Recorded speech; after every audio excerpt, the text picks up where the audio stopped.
दोस्तों आपने कई बार देखा होगा कि रिलेशनशिप में जब हमारा पार्टनर हमसे दूर चला जाता है तो हम बड़े वीक हो जाते हैं, बड़े कमज़ोर पड़ जाते हैं। तो हमारा बार-बार पार्टनर को कॉल मैसेज करने का मन करता है। हमारा मन करता है कि यार मैं अभी कॉल करूँ, मैं अपने पार्टनर को अभी मैसेज करूँ, मैं अपने पार्टनर से अभी मिलने जाऊँ। तो इस बात को लेकर हम बहुत ज़्यादा डिस्टर्ब रहते हैं और बहुत ज़्यादा ओवरथिंक करने लगते हैं। और बहुत ज़्यादा जब हमें ओवरथिंकिंग होने लगती है तो हम बस बिल्कुल आखिर में आकर उसको कॉल लगा देते हैं। लेकिन आपको क्या लग रहा है कि जब आप अपने पार्टनर को कॉल करते हैं तो उसका प्यार बढ़ेगा? आपको क्या लग रहा है कि आपका पार्टनर आपके लिए परेशान रहेगा? नहीं। जितने आपका मन पार्टनर को कॉल करने का कर रहा है, उतना ही आपका पार्टनर आपसे दूर जा रहा है। तो क्या करे जब आपका आपके पार्टनर को कॉल करने का मन करे और बार-बार आप तड़प उठें तो क्या करें? आपको कुछ भी करने की ज़रूरत नहीं है और ना कुछ भी समझने की ज़रूरत है और ज़्यादा ओवरथिंक नहीं करने की ज़रूरत है। समझ रहे हैं? ओवरथिंकिंग करने की ज़रूरत नहीं पड़ेगी आपको। आपको करना क्या है, बस वीडियो पर बने रहना है। कुछ ही मिनटों में आपके सामने आपके पार्टनर की हकीकत आने वाली है कि वो आपके बारे में सोच क्या रहा है। क्या वो आपको वाइब्रेशन भेज रहा है? क्या वो आपको एनर्जी भेज रहा है? ये सब चीज़ें आपको देखना है वीडियो में। और हाँ दोस्तों, अगर आप मुझसे बात करना चाहते हैं तो व्हाट्सअप नंबर दिया हुआ है। उस व्हाट्सअप नंबर पर आप अपनी कॉल बुक करा सकते हैं और आप मुझसे बात कर सकते हैं। बट दोस्तों, वो पेड कॉल है। पहले आप उस पर पेमेंट करेंगे, तब जाकर आपकी बात हो पाएगी। हाँ, प्रॉब्लम कोई भी हो सकती है। भाई रिलेशनशिप से रिलेटेड हो सकती है, मैरिज लाइफ से रिलेटेड हो सकती है, या जाने अनजाने कुछ ऐसे रिश्तों में आप फँस जाते हैं जिनको समाज तो मान्यता नहीं देता, लेकिन आप वैल्यू दे देते हैं। मैं बात कर रहा हूँ दोस्तों एक्स्ट्रा मैरिटल अफेयर की, जिसमें आप डूबे जा रहे हैं और रात-दिन अपने आप को खो चुके हैं। रात-दिन अपने आप को बहुत गहराई तक डुबो चुके हैं। आप सामने वाले इंसान को अपने आप से भी ज़्यादा वैल्यू देते हैं। आज आपने उस इंसान को अपना सब कुछ समर्पित कर दिया है। आज वो इंसान आपसे बात ही नहीं करना चाहता है। आज वो इंसान आपकी लाइफ में नहीं रहना चाहता। क्या करोगे?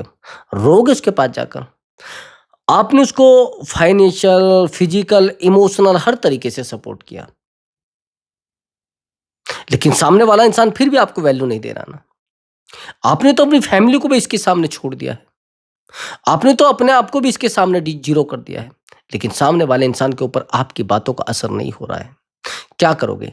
एक्स्ट्रा मैरिटल अफेयर में ये सबसे ज़्यादा प्रॉब्लम आती है।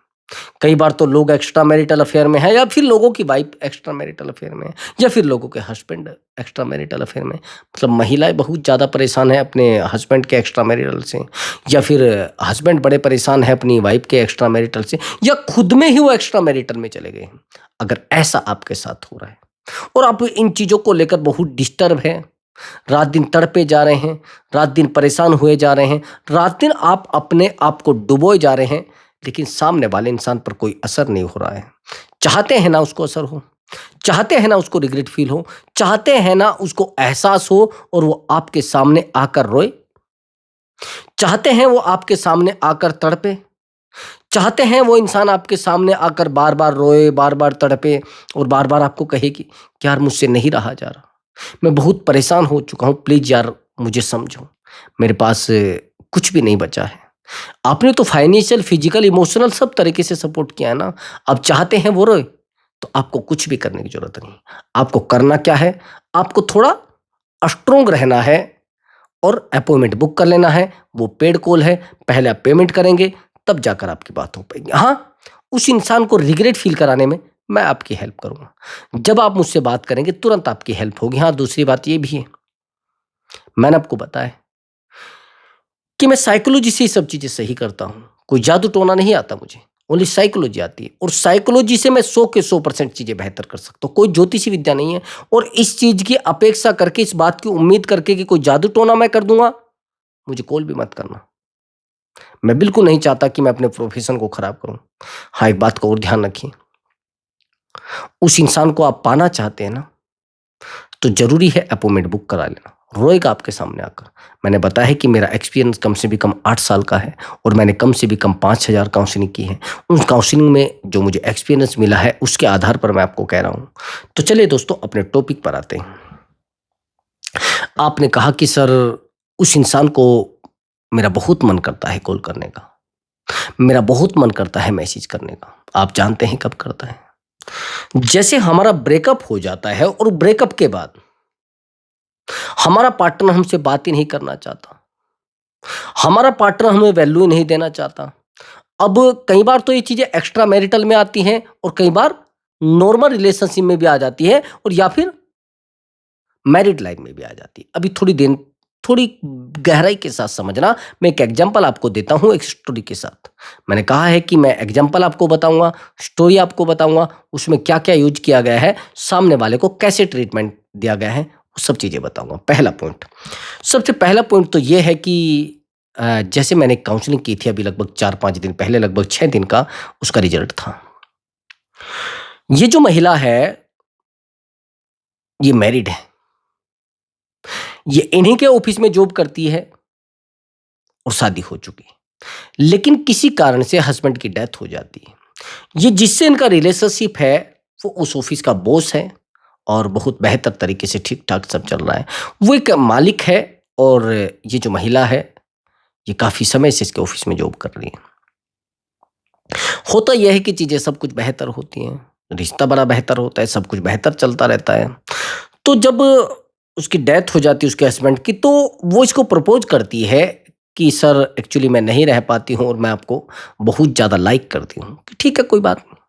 अब जब लाइक करती है तो फिर चीज़ें रिलेशनशिप में पहुंच जाती, एक्स्ट्रा मैरिटल में, और ये भी मैरिड वो भी मैरिड। और इस बंदे की एज 57 है, उस महिला की एज ओनली 34। अब समझना गहराई तो अब पता लगेगी आपको। ये इसको कॉल पर कॉल किया जाता है, कोई मुश्किल नहीं, ये भी इसको टाइम देती है, ये भी इसको टाइम देता है, चीजें बहुत इमोशनल चली जाती है। रिश्ते को कम से भी कम 8 साल बीत जाते हैं। एक दूसरे को वैल्यू दी जाती है, एक दूसरे को बिजनेस के लिए सपोर्ट किया जाता है, एक दूसरे को फैमिली के लिए सपोर्ट किया जाता है, एक दूसरे को इमोशनली सपोर्ट भी किया जाता है, फिजिकली भी किया जाता है और फाइनेंशियली तो पूरे तरीके से सपोर्ट किया जाता है। कम से कम 8 लाख रुपए की हेल्प इस महिला की जाती है इस व्यक्ति के द्वारा। इसने कहा सर जब भी इसको पैसे की जरूरत हुई मैंने इसको प्रोवाइड कर दिया, जब भी इसको जरूरत हुई ले ठीक है सर ले लो, ठीक है सर ले लो, ठीक है सर कोई मुश्किल। हैरानी की बात यह है कि उस इंसान को कॉल भी की जाती है, उस इंसान को वैल्यू भी दी जाती है, लेकिन ऐसा होता है कि कुछ ही टाइम के बाद इस महिला की लाइफ में एक थर्ड पार्टी आ जाती है। और जब थर्ड पार्टी आ जाती है तो इसके पैरों नीचे से जमीन खिसक जाती है, क्योंकि इसने तो पूरे तरीके से उसको सपोर्ट किया था। इस बंदे ने इसको तो फाइनेंशियली और इमोशनली और फिजिकली सब तरीके से सपोर्ट किया गया था। और जब इसने उसको हर तरीके से सपोर्ट किया तो इसने कहा यार ऐसा क्यों कर रही हो तुम, कि देखो मेरी उससे लाइफ है। मतलब इससे एक वादा किया गया था उस व्यक्ति के द्वारा कि भाई मैं तुझसे शादी करूंगा और मैं तेरे साथ रहूंगा शादी करके। तो इसको लगता है कि चलो ठीक है बहुत बढ़िया बात है और शादी करके मेरे साथ रहेगा। ये भी सोच लेता कि चलो अच्छी बात है, लेकिन इसको पता था कि वो व्यक्ति जो उसको शादी के लिए बोल रहा है उससे शादी करेगा नहीं, क्योंकि वो भी मैरिड था। उसने कहा था भाई देखो मैं अपनी वाइफ को डिवोर्स देने वाला हूं, तुमसे शादी कर लूंगा। ये प्रोसेस तो बहुत बड़ा है ना डिवोर्स देने वाला। मेरे पास इस तरीके के बहुत सारे केस आए हैं। अब इसको जैसे बोलते हैं ना एक उसमें फंसाना, बातों में मैनिपुलेट करना, मैनिपुलेट किया गया है। उसकी बात मानती गई, लेकिन ये बंदा इधर कमजोर होता गया। जिसने मुझसे काउंसलिंग थी ये बंदा मुझ बहुत कमजोर होता गया और इस कंडीशन को बीत जाता है 1 साल। इस व्यक्ति को वैल्यू नहीं दी जाती थी, उस थर्ड पार्टी को वैल्यू दी जाती थी। ये इसको कॉल करता था, नंबर बिजी आता था, ये इसको समझना नहीं चाहती थी, ये इसको फिर कॉल करता था, फिर ये कॉल ब्लॉक कर देती थी। कई बार तो ऐसा भी हुआ है कि इसने इसके सामने जाकर कहा कि यार ऐसा क्यों कर रहे हैं। इस व्यक्ति ने कहा कि सर मेरा 1 साल से भी कम 15 लाख का लॉस हो चुका है इस महिला की वजह से, और 1 साल से मैं यूज हो रहा हूं। मैंने कहा फिर गलती क्या है आपकी, कि सर गलती ये है कि मैंने इस महिला से प्यार कर लिया है और मैं इसके बिना अब रह नहीं पा रहा हूँ। ये मेरे साथ गेम खेलने लगी है, ये मेरे साथ मस्ती करने लगी है। मैं इसको समझाता हूँ ये नहीं समझती हैं, मैं इसको मनाता हूँ ये नहीं मानती हैं, मैं बार बार इसके सामने झुकता हूँ ये नहीं झुकाती, मतलब बार बार मैं इसके सामने जाकर रो चुका हूँ। और आज सर मैं अपने बिजनेस को ठप कर चुका हूँ। क्या सर ये वापिस आ सकती है? मैंने कहा हाँ वापिस आ सकती है, लेकिन उसके लिए आपका स्ट्रोंग होना बहुत ज़्यादा ज़रूरी है। इसने कहा सर मैं तो स्ट्रोंग हो जाऊँगा, लेकिन क्या सच में वापिस आ जाएगी? मैंने कहा हाँ सच में नहीं, 200% वापिस आ जाएगी। तो इसने कहा कि ठीक है सर, जो कहोगे मैं करूँगा। मैंने कहा अभी आज के बाद आपको अपना दिमाग यूज़ नहीं करना। इसने कहा ठीक है सर। मैंने कहा 1 सप्ताह तक बिल्कुल भी कोई साइलेंट ट्रीटमेंट अपने तरीके से नहीं देना है, मेरे तरीके से देना है। मैंने कहा आज के बाद उस लेडीज़ का कॉल आए, मैसेज आए, कुछ भी आए, कॉल रिसीव नहीं करेंगे आप। इसने कहा ठीक है सर, मैं नहीं करूँगा। अब ये सब होता है, तो इसको कॉल करने लगते 2 दिन के बाद ही असर होना शुरू हो जाता है। ये पहले तो उसको मैसेज करती है, 2-4 फ़ोटो अट्रैक्शन के लिए डलवाए जाते हैं, 2-4 मैसेज किए जाते हैं, उस लड़की को नहीं, एक मेंटली मैसेज होता है। ये ऑटोमेटिक दिमाग में सोच लेता है कि यार वो मुझे मैसेज करेगी, वो मुझे कॉल करेगी, तो कॉल पर कॉल की जाती है, वो कॉल पर कॉल करने लगती है, कॉल पर मैसेज करने लगती है। इसको समझाया भी जाता है, कुछ नहीं होता, इसको मनाया भी जाता है, कुछ नहीं होता है। ये बार-बार इसके सामने जाकर रोती है, कुछ नहीं होता। अब ये इसको कॉल करती है, 3 दिन के अंदर-अंदर बहुत सारे कॉल, कम से कम 40 कॉल, मैसेज पर मैसेज, धड़ाधड़ कॉल पर कॉल कर रही है। लेकिन एक बार ऐसा होता है कि ये बंदा कॉल उठा लेता है, किसी अलग नंबर से वो कॉल करती है, और जब अलग नंबर से कॉल करती है, मेरी बात को थोड़ा ध्यान से सुनना। तो अलग नंबर से जब कॉल की जाती है तो इसको लगता है यार पता नहीं कौन होगा, तो ये जितना ट्रीटमेंट देता है, उस ट्रीटमेंट को सारे को मिट्टी में मिला देता है, उससे बात कर लेता 1 घंटे तक। और जब 1 घंटे तक बात कर लेता है तो चीज़ें पता है आपको क्या होती हैं? रिश्ता वहीं चला जाता है जहाँ से इसने निकाला था, और जहाँ से रिश्ते को बेहतर करने की कोशिश की गई थी, अब रिश्ता वहीं पहुँच जाता है। फिर ये कहता है कि सर मैंने तो उससे बात करी। अब वो क्यों बात करेगी, मैं आपसे ये पूछना चाह रहा हूँ। वो क्यों इसके जीवन में रहेगी, या इसको क्यों वैल्यू देगी? आप जानते हैं इस बात को? ये बार-बार इसको कॉल करता है, बार-बार इसको मैसेज करता है, कुछ नहीं होता है। साइलेंट ट्रीटमेंट बहुत बेहतर ट्रीटमेंट है, बहुत जबरदस्त ट्रीटमेंट है। और मैं आपको कह रहा था कि अब मैं यहाँ पर जिस मुद्दे पर मैं बात करना चाह रहा था, जिस टॉपिक पर मैं बात करना चाह रहा था, वो टॉपिक अब आया है। इसको मैंने कहा कि आप थोड़ा पॉजिटिव रहना, इसने कहा ठीक है सर, लेकिन सर मेरी बातों का असर होगा भी उसपे, मेरे साइलेंट ट्रीटमेंट का असर होगा उसके ऊपर। मैंने कहा ये तो आप नहीं जानते, मैं जानता हूँ, असर होगा। इसने कहा सच में सर असर होगा? मैंने कहा 100 टू 100% होगा। ये साइलेंट रहता गया, तीसरे दिन उसका कॉल आया, और कॉल आने के बाद इसने कहा कि सर क्या वो डिस्टर्ब हो रही होगी? मैंने कहा डिस्टर्ब नहीं तो 100% डिस्टर्ब हो रही होगी। तो मैंने कहा कि क्यों, कैसे पता? इसने कहा सर कैसे? जिस महिला ने कभी रात को कॉल नहीं किया, वो रात के 1 बजे कॉल करती है इस बंदे को। मैंने कहा कॉल मत उठाना। जिस महिला ने कभी परेशान होकर कॉल नहीं किया था, वो किसी दूसरे के नंबर से कॉल करती है। जिस महिला ने कभी इससे बात तक नहीं करनी थी, वो इससे बार-बार मिलने के लिए बात करती है।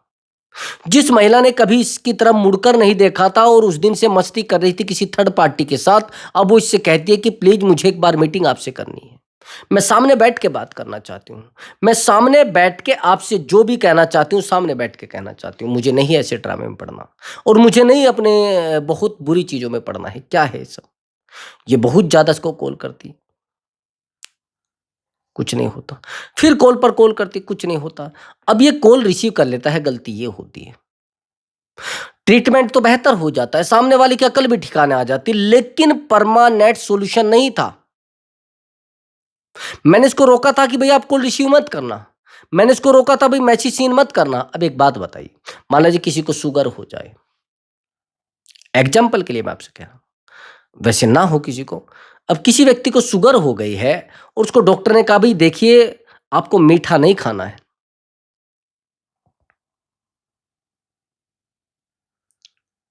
अब वो व्यक्ति जाकर मीठा खाने लग जाए घर पर, तो शुगर अनकंट्रोल होगी या कंट्रोल होगी? आप बताइए मुझे। अनकंट्रोल होगी क्या? आप कहेंगे सर अनकंट्रोल होगी या कंट्रोल में होगी?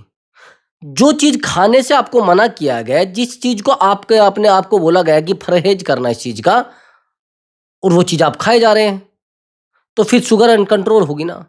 तो वही गलती इसने की, मैंने बोला था कि आप कॉल रिसीव मत करना, कुछ टाइम के बाद करना। इसने कहा कि सर मैंने तो रिसीव कर ली है। मैंने कहा ये जो सैटिस्फिकेशन आपने उसको दी है, वो सैटिस्फाई हो गई इन चीज़ों से। आप चाहे कुछ भी करें अब उसके ऊपर फ़र्क ही नहीं पड़ेगा। आप चाहे जितने अक्लमंद इंसान हो, अब उसके ऊपर फ़र्क नहीं पड़ रहा है। आप कितने समझदार बन जाओ, कोई फ़ायदा नहीं है। दूसरी बात, आपके समझाने से, आपके समझने से और आपके डिस्टर्ब रहने से क्या हो जाएगा? आप तो बार-बार उसको कॉल कर रहे हैं ना, आप तो बार-बार उसको मैसेज कर रहे हैं और बार-बार उसके लिए टूटे जा रहे हैं, बार-बार उसके लिए परेशान हुए जा रहे हैं, क्या होगा? अपने आप को डिस्टर्ब मत करो मेरे भाई, चीज़ें खराब हो जाएँगी, रिश्ता खराब हो जाएगा। बार-बार समझाने की ज़रूरत नहीं है। इसने कहा तो सर क्या करूँ? जब कॉल बार-बार आ रही हैं तो एक लॉन्ग टर्म के लिए रिलेशनशिप को बचाने के लिए आपको थोड़ा पेशेंस रखना होता है। और मेन प्रॉब्लम तो समझ लीजिए, जैसे 1 बजे रात के कॉल आया तो इसने कहा कि सर मैं उसको याद कर रहा था। आपको कॉल नहीं कर रहा है, अगर आपको बहुत ज़्यादा एंग्ज़ायटी हो रही है उससे कॉल करने की, आपको उसको मैसेज करने का मन कर रहा है, तो उस समय आपको रुकना है और पॉजिटिव रहना है। सवाल ये था, टॉपिक ये था कि हमारा कॉल करने का बहुत ज़्यादा मन करता है उस इंसान को जब हम परेशान हो जाते हैं, हमें एंग्ज़ायटी होने लगती है, मैं मानता हूँ आपको एंग्ज़ायटी होने लगती है, मैं मानता हूँ आपको बहुत ज़्यादा प्रॉब्लम होने लगती है, क्या करोगे? उसके सामने जाकर रोओगे? क्या करोगे? उसके सामने जाकर तड़पोगे? क्या करोगे? उसके सामने जाकर अपने आप को ज़ीरो कर दोगे? नहीं करने की ज़रूरत है। यही तो आप गलती कर रहे हैं, आपका पॉजिटिव रहना उस इंसान को कॉल करने के लिए मजबूर करेगा। आपके फेस पर हंसी रहना उस इंसान को कॉल करने के लिए मजबूर करेगा। आया समझ में? आप जितना खुश रहोगे उतना वो इंसान आपकी तरफ अट्रैक्ट होगा। आप जितना बेहतर रहोगे वो इंसान आपकी तरफ अट्रैक्ट होगा। उसको समझाओगे तो भी आप नेगेटिव हो जाओगे, उसको मनाओगे तो भी आप नेगेटिव हो जाओगे। तो उसको ना तो मनाने की जरूरत है, ना उसको समझाने की जरूरत है, और ना उस इंसान के लिए रोने की जरूरत है। समझ गए? आज के बाद उस इंसान की लाइफ में इंटरफेयर करने की जरूरत नहीं है, और ज्यादा दौड़ा दौड़ी करने की जरूरत नहीं है, और ज़्यादा सँभालने की भी ज़रूरत नहीं है। आया समझ आपको? रोओगे तो भी चीज़ें खराब हो जाएँगी, सँभालोगे तो भी चीज़ें खराब हो जाएँगी। करना क्या है? बस आपको थोड़ा शांत हो जाना है, चीज़ें बेहतर होती चली जाएँगी। बार-बार मनाने की ज़रूरत नहीं है उसको, बार-बार समझाने की ज़रूरत नहीं है। आया समझ? अब आप कहेंगे कि सर मैंने तो उस इंसान से बहुत कॉल मैसेज किए हैं, क्या करूँ मैं? हाँ, किए होंगे, लेकिन आप क्यों रोए जा रहे हो अब? आप तो ज़ीरो हो चुके हैं ना उस इंसान की नज़रों में। आप पहले वैल्यूबल थे। तो मैंने कहा है कि जितना आप पॉजिटिव रहोगे उतना उस इंसान को खुद कॉल करने की कोशिश करेगा। लेकिन आप उसको कॉल किए जा रहे हैं तो उसका मन कैसे करेगा भाई? जब आपका उसको कॉल करने का मन करता है तो उस समय आपका पॉजिटिव रहना बहुत ज़्यादा ज़रूरी है, और उस इंसान को एक पॉजिटिव वाइब्रेशन भेजनी है। वाइब्रेशन जानते हैं आप कैसे भेजनी होती है? वाइब्रेशन भेजने का एक तरीका होता है कि हे यूनिवर्स, मैं बता रहा हूँ एक डेमो के तरीके से, उसको आप फॉलो कर लेना। उस इंसान को खुद कॉल करने का मन करेगा आपको, आपको नहीं। आप देखिए कि जिस समय आपने देखा होगा कि कुछ साइंटिफिक रीज़न भी और मैंने देखे भी हैं। कुछ समय पहले आपने देखा भी होगा, अब से काफ़ी समय पहले, जैसे हिचकी आया करती थी। मैंने सभी को बताया और सब मान भी लीजिए, साइकोलॉजी साइकोलॉजी ही होती है।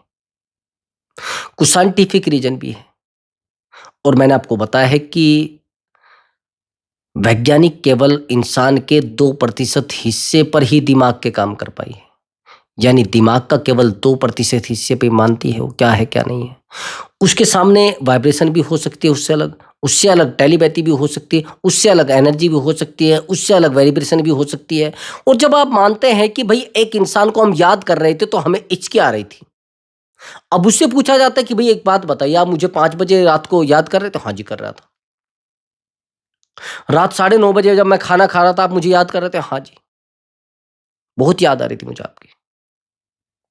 जब हमने ये चीज़ें लोगों के ऊपर यूज़ की और लोगों से पूछा गया, लोगों के रिलेशनशिप को सही करने के लिए टारगेट किया गया और जब वो रिलेशन सही हो गया, तो हमने उससे बाय फेस बात की कि भई एक बात बताइए, आप उस इंसान से प्यार करते हैं? हाँ सर, करता हूँ।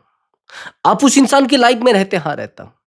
आपको जब हम याद कर रहे थे, मैंने काउंसलिंग की थी, वो एक एक्स्ट्रा मैरिटल अफेयर था।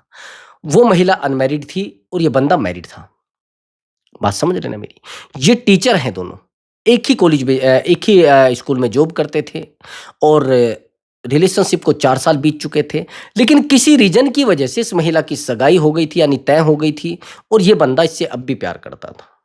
लेकिन जैसी सगाई तय होती है, तो ये उस लड़के से बात करने लगती है जिससे इसकी सगाई तय हुई थी। मैं इसलिए आपको बता रहा हूं क्योंकि वाइब्रेशन काम करती है, एनर्जी काम करती है। उस इंसान से हमें बात करने का मन क्यों करता है, उसके बिना हमें एंजाइटी क्यों होती है, बार बार उससे बात करने के लिए एंजाइटी क्यों होती है, घबराहट क्यों होती है, वो सब चीजें मैं आपको इस वीडियो में डिटेल में बताने वाला हूं और उस इंसान से हमने कैसे बात की थी। अब जैसे वो उससे दूर जाती है तो काउंसलिंग मुझसे लेता है। मैंने कहा कि ठीक है, मैंने कहा साइलेंट रहना है आपको। इसने कहा ठीक है सर, मैं साइलेंट रहूंगा। हैरान हो जाओगे कि हम जिस दिन सोचते थे कि भई अब मंगलवार में आपको कॉल आएगा, ठीक है, यानी मंडे में, हाँ, ट्यूसडे में, ठीक है। मैंने कहा कि मंडे में आपको कॉल आ जाएगा, ठीक है सर। वो मंडे में नहीं तो ट्यूसडे में कॉल आ जाता था या फिर संडे में कॉल तो मंडे में आ जाता था। वाइब्रेशन इतनी गहरी थी कि सच में काम करती थी। एक बार ऐसा होता है कि दोनों का अलग-अलग कॉलेज उसमें स्कूलों में ट्रांसफ़र हो जाता है, तो एक बार एक मीटिंग होती है, उस मीटिंग में वो महिला आती है। उस महिला से तो भई दूरी बनी हुई थी। तो महिला उस व्यक्ति को देखकर इतनी बेचैन होती है, इतनी बेचैन होती है, तो एक पिलर था वहाँ पर, कभी वो उसके सहारे खड़ी होती है, कभी उससे दूर हट जाती है और एक बार तो ऐसा होता है कि वो इसको कॉल करती है। इतनी ज़्यादा डिस्टर्ब। इसको कॉल करती है अभी 2-3 दिन के बीच-बीच में, इसको कहती है कि मुझे आपसे मिलना है। ये कहता है क्या बात है कि ठीक है, मैं आ जाता हूँ। तो जब ये मिलने के लिए जाता है, आप हैरान हो जाएँगे। मैंने इसको बताया था कि वो आपके सामने आकर रोने लग जाएगी, वही हुआ। वो रोने लगी, इसको कहने लगी कि यार तू फिर मैंने कहा कि इससे पूछिए कि जब आप वहाँ बैठे थे, तो आपको हमारी याद आ रही थी? कि बहुत तड़प रही थी मैं, आपसे बात करना चाहती थी। आपके बिना नहीं रह पा रही थी। मैंने पूछा कि उससे पूछो कि रात के 8 बजे जब मैं आपको बहुत ज़्यादा मिस कर रहा था, आपने डीपी हटाई थी, ये सब चीज़ें की थी। क्या आप मुझे याद कर रही थी? कि हाँ, मैं बहुत तड़प रही थी, मैं आपसे बात करना चाहती थी और मैं आपको मैसेज भी करना चाह रही थी लेकिन डर रही थी। ऐसा नहीं होता। रिश्तों में वाइब्रेशन काम करती है भई। अगर हमें किसी की याद आ रही तो वो भी हमें याद कर रहा है, ये दिमाग में फिट कर लेना बात। अगर आप ये सोच रहे हैं कि लेकिन कहाँ पर होता है ये सब? आप जानते हैं किन रिश्तों में ये सब होता है? ये इमोशनल अटैचमेंट में केवल होता है, फाइनेंशियल अटैचमेंट में नहीं होता। फिजिकल अटैचमेंट में भी नहीं होता। अगर आपका इमोशनल अटैचमेंट है, जैसे सोलमेट होता है ना, यानी अगर आपका इमोशनल अटैचमेंट है तो सच में 200% चीजें काम करेंगी। 200 नहीं, 400% काम करेंगी। लेकिन आपका स्ट्रोंग होना बहुत ज्यादा जरूरी है। आप जितना स्ट्रोंग रहेंगे उतना चीजें आपके पास आएंगी और बार बार उस इंसान का आपको कॉल करने का मन करेगा, आपका नहीं। वो तड़पेगा आपके लिए, लेकिन आपका पॉजिटिव और दिमाग में ये रहना चाहिए कि मेरा पार्टनर मेरा है, वो मुझे कॉल जरूर करेगा, वो मुझे मैसेज जरूर करेगा, वो मेरे बिना नहीं रह पाएगा। ये बात आपके दिमाग में फिट होनी चाहिए। तब जाकर सामने वाला इंसान आपको कॉल भी कर सकता है, मैसेज भी कर सकता है, आपके लिए तड़प भी सकता है और आपके लिए रो भी सकता है। आया समझ आपको? तो ज़्यादा कुछ दौड़ने की ज़रूरत नहीं है, चीज़ें बेहतर हो जाएँगी और 100 नहीं 200%। तो दोस्तों, अगर आपको हमारी वीडियो अच्छी लगी और कैसे-कैसे मैंने बताया है, कैसे-कैसे रिश्तों में एक-एक चीज़ को यूज़ करना है, वो यूज़ कर लेना, रिश्ता बेहतर हो जाएगा। आया समझ आप में? रिलेशनशिप बिल्कुल परफेक्ट चलेगा स्मूथली। तो मैं मिलता हूँ एक बेहतर टॉपिक के साथ। नमस्कार दोस्तों।